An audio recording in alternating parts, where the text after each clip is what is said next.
The chairman of the International Committee of the Red Cross, Peter Maurer, stated in an interview with Russian newspaper Izvestia that the Red Cross will increase funding to its mission in Nagorno-Karabakh fivefold to $59 million. Our budget is about 4 or 5 times more than it was in the previous 27 years. Until now, our budget was about $10 to $11 million, and now we are approaching $50 million, Maurer said. Maurer furthermore stated that the ICRC is ready to support POW exchanges between Baku and Yerevan, but mentioned that the POW's issue and dispute regarding the status of detainees must be resolved by Armenia and Azerbaijan.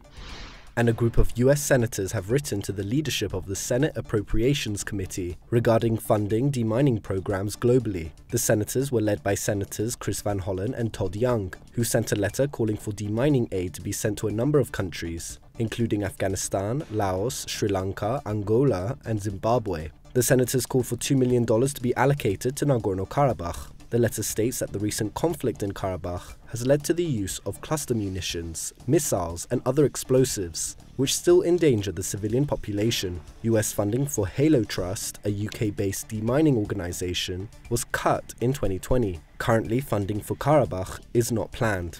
And in California, Assembly member Adrin Nazarian has announced that $11 million in state funding will be allocated to free arts and educational institutions. $9 million will be used to establish a TUMO center for creative technologies in the San Fernando Valley. $1 million will be allocated to the University of Southern California's Institute of Armenian Studies, and another $1 million to the Lark Musical Society, a non-profit that delivers high-quality classical music education. The funds will come from the state of California.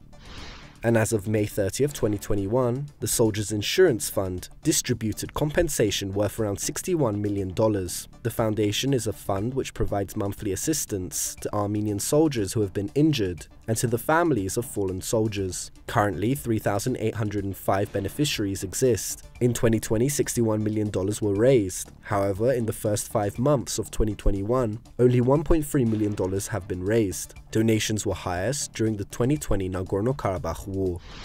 You can also read a new op-ed by the editor-in-chief of CivilNet, Garin Harutyunyan, about the possible exchange of Soviet-era enclaves between Armenia and Azerbaijan. Both Prime Minister Nikol Pashinyan and Secretary of the Security Council, Armen Grigoryan, have spoken about the possible exchange of enclaves with Azerbaijan. Garin explains why this would be a bad decision and what possible consequences could emerge if such a move was made. The full article is available on Facebook and also on the CivilNet website.